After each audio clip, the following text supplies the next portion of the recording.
പക്ഷെ അവിടെ colonel S ഡിന്നി ഈ ഐക്യരാഷ്ട്രസഭയുടെ സെക്യൂരിറ്റി കൗൺസിലിൽ നിന്ന് വന്ന പ്രസ്താവനയിൽ ഒരിടത്തും പാകിസ്ഥാന്റെ പേരില്ല എന്നുള്ളത് അതൊരു വലിയ രീതിയിൽ പാകിസ്ഥാൻ മാധ്യമങ്ങളും പാകിസ്ഥാൻ സർക്കാരും എടുത്തു കാണിക്കുകയാണ്. പക്ഷേ ഇതിനെ പാകിസ്ഥാന്റെ ഒരു വിജയമായിട്ട് എങ്ങനെ ചിത്രീകരിക്കാൻ പറ്റും? അതോ ഐക്യരാഷ്ട്രസഭ വളരെ ശക്തമായ രീതിയിൽ തന്നെ പാകിസ്ഥാന്റെ പേര് വെച്ചുകൊണ്ട് തന്നെ ഇങ്ങനെ ഒരു പ്രസ്താവന ഇറക്കണമായിരുന്നോ? അതിന് സാധിക്കുമായിരുന്നോ? നോക്കൂ ശ്രീ മഞ്ജുഷ്, ഇപ്പം യുണൈറ്റഡ് നേഷൻസ് സംബന്ധിച്ചിടത്തോളം നമുക്ക് ആക്ച്വലി പറഞ്ഞ വലിയ പ്രസക്തി ഇല്ലാത്തൊരു കാലഘട്ടമാണ്.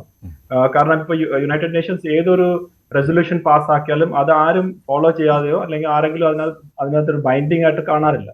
പിന്നെ പാകിസ്ഥാന്റെ പേരെടുത്ത് പറയാത്തെന്ന് വെച്ചാൽ നമ്മൾ പോലും ഇതുവരെ ഏറ്റവും ഹയസ്റ്റ് ലെവലിൽ പാകിസ്ഥാന്റെ പേരെടുത്ത് ഒന്നും പറഞ്ഞിട്ടില്ല. നമ്മൾ ബാക്കിയുള്ള നടപടികളൊക്കെ എടുക്കുന്നതുകൊണ്ട് തന്നെ ഒഫീഷ്യൽ ആയിട്ട് നമ്മൾ ഇപ്പോഴും ഇതിന്റെ കംപ്ലീറ്റ് ആയിട്ടുള്ള എവിഡൻസ് ശേഖരിക്കുന്ന ഒരു ഫേസിലാണ്. അത് നമുക്കറിയാം, എല്ലാവർക്കും അറിയാവുന്ന കാര്യം തന്നെയാണ് പാകിസ്ഥാൻ ചെയ്തതെന്ന്. പക്ഷെ എന്നാലും ഈ ഒരു പർട്ടിക്കുലർ ഇൻസിഡന്റിന്റെ കംപ്ലീറ്റ് ആയിട്ടുള്ള ഒരു തെളിവ് സഹിതം നമ്മൾ ചെയ്തുകൊണ്ടിരിക്കുന്ന കാര്യമാണ്. ഏകദേശം അത് ഓൾമോസ്റ്റ് കിട്ടിക്കാണും തന്നെയാണ് എന്റെ വിശ്വാസം. കാരണം ഇത് ചെയ്തത് ബൈ നെയിം ആരാണെന്ന് നമ്മൾ അറിഞ്ഞു കഴിഞ്ഞു. പക്ഷെ ഇതിന്റെ ബാക്കിൽ ഓപ്പറേറ്റീവ് ചെയ്യുന്ന IS ആയിട്ടുള്ള ഏത് ഓഫീസേഴ്സ് ആണ്, എങ്ങനെയാണ് ഇവരെ ട്രെയിൻ ചെയ്തത്, എപ്പോഴാണ് ട്രെയിൻ ചെയ്തത്, എങ്ങനെയാണ് ഇതിനുള്ള ബാക്കിയുള്ള ഫണ്ടിങ് ഒക്കെ ചെയ്തത്, അതിന്റെ കംപ്ലീറ്റ് ഡീറ്റെയിൽസ് വരും. ആ ട്രെയിൽ മൊത്തം വരുമ്പോൾ ഒരു ഡോസിയറായിട്ട് വന്നിട്ടാണ് നമ്മൾ സാധാരണ രീതിയിൽ ഈ ഫോറിൻ ഡിഗ്നറ്ററീസ് ആയാലും ശരി എംബസീസിലൊക്കെ അവരുടെ അടുത്ത് ഈ തെളിവ് സഹിതമാണ് കാണിക്കുന്നത്.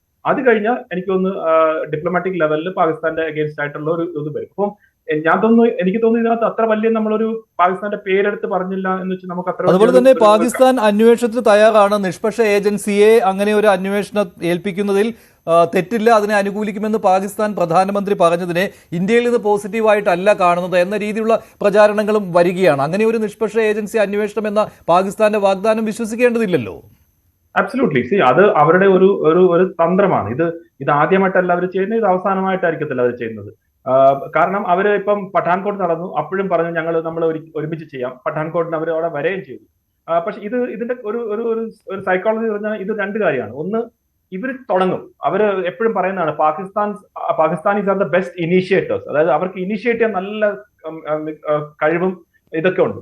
പക്ഷെ അത് തുടങ്ങി കഴിഞ്ഞാൽ പിന്നെ എങ്ങനെ അവസാനിപ്പിക്കണമെന്ന് അവർക്ക് ഒരു ഐഡിയ ഇല്ല. ഇപ്പൊ 48 തൊട്ടായാലും ശരി, 65, 71, 99 കാർഗിൽ വാർ, ഇനി പുൽവാമ, ഊരി, ഇതെല്ലാം അവരാണ് തുടങ്ങുന്നത്. പക്ഷെ അത് കഴിഞ്ഞാൽ പിന്നെ അവർക്ക് ഒരു ഐഡിയ ഇല്ല എങ്ങനെയാണ് തീർക്കേണ്ടുള്ളതെന്ന്. അപ്പം അതുപോലുള്ള ഒരു സംഭവം വരുമ്പം പിന്നെ എന്താ, ഈ അവിടുത്തെ പാകിസ്ഥാൻ ആർമി അവിടുത്തെ പൊളിറ്റിക്കൽ ലീഡർഷിപ്പിന്റെ പ്രഷർ കൊടുക്കും. നിങ്ങൾ സ്റ്റേറ്റ്മെന്റ്സ് കൊടുക്കൂ. നിങ്ങൾ അതിന്റെ ബേസിക് എയിം എന്ന് പറഞ്ഞാൽ പുറത്തെ രാജ്യങ്ങളിൽ വന്ന് അവരെ ഒരു മീഡിയേഷന് വരണം. അതിനുവേണ്ടി പാകിസ്ഥാൻ തയ്യാറാണ് എന്നുള്ള രീതിയിലേക്ക് ചെയ്യാനുള്ളതാണ് ഒരു അവരുടെ റെക്കോർഡ് നോക്കി കഴിഞ്ഞാൽ ഇതൊരു സെറ്റ് പാറ്റേൺ ആണ്. അപ്പൊ അതിനകത്ത് സത്യം പറഞ്ഞാൽ ഭാരതം ഒരു വിലയും കൽപ്പിക്കുന്നില്ല. എല്ലാവർക്കും അറിയാം അതിനകത്തൊരു ഇതൊന്നുമില്ല. അവരുടെ ഞങ്ങൾ എല്ലാ കാര്യവും വളരെ പെർഫെക്റ്റ് ആയിട്ട് ചെയ്യുകയാണ്, നോക്കൂ ഞങ്ങൾ പറഞ്ഞിട്ട് ഭാരതം കേൾക്കുന്നില്ല എന്നുള്ളൊരു നരേറ്റീവ് സൃഷ്ടിക്കാൻ വേണ്ടി മാത്രമാണ്.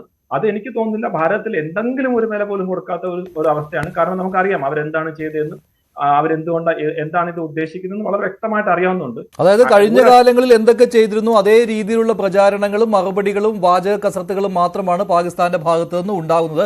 ഞങ്ങൾ ഇങ്ങനെ ഭീകരവാദത്തിന് വിത്തുപാകുന്നവരല്ല, സഹായം കൊടുക്കുന്നവരല്ല, ഭീകരരെ ഞങ്ങൾ ഒളിപ്പിക്കുന്നില്ല, ഇതെല്ലാം ഇന്ത്യയുടെ പ്ലോട്ടാണ് എന്ന രീതിയിലുള്ള പ്രചാരണങ്ങളാണ്. ശ്രീത് പണിക്കർ, അതിൽ നിർഭാഗ്യകരം എന്ന് പറയാവുന്നത്